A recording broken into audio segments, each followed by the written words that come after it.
சமையலறை மினி விலாக்ல என்னெல்லாம் சமைக்கிறோம், எப்படி சமைக்கிறோம் அப்படிங்கிறத பார்த்துடலாம். சரியா? காலைல டிஃபனுக்கு கோதுமை ரவை தான் பண்ணியிருந்தேன். கோதுமை ரவைக்கு பொடி பொடியா அரிஞ்சு வச்சிருக்க உள்ளிய போட்டு நல்லா வதக்கி வதங்கினதுக்கு அப்புறமா தண்ணி விட்டு மேலடாக்கில் தேங்காய் தூவி தண்ணி கொதிச்ச உடனே ரவையை தட்டி நல்லா கிண்டி கிளறி எடுத்துட்டோம்னா சூப்பராக ரவை ரெடி ஆயிரும்.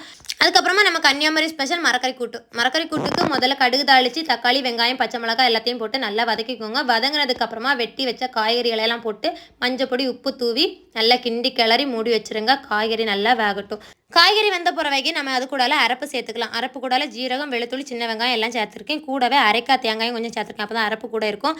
அப்படியே அதை நல்லா கிண்டி எடுத்துட்டோன்னா சூப்பரான அவியல் ரெடி ஆயிரும். அதுக்கப்புறமா இஞ்சி தீயல் பண்ண போகிற நமக்கு இஞ்சி தீயல் பண்ணுறதுக்கு இஞ்சி கூட பச்சை மிளகாய் லைட்டாக காந்தாரி மிளகாய் சேர்த்துருக்கேன். சின்ன வெங்காயம் வெளுத்துள்ளி காயும் தேங்காய் போட்டு வறுத்தெடுத்து கொஞ்சமாக மல்லித்தூள் மஞ்சள் பொடி எல்லாத்தையும் சேர்த்து நல்லா அரைச்சி எடுத்துக்கோங்க. அப்புறமா கடுகு தாளித்து அரைச்ச அரப்பையும் சேர்த்து புளித்தண்ணி உப்பு சேர்த்து கொதிக்க விட்டு வத்த காய்ச்சி இறக்கிட்டிங்கன்னா சூப்பரான இஞ்சி தீயலும் ரெடி ஆயிரும். எப்படி என்னோட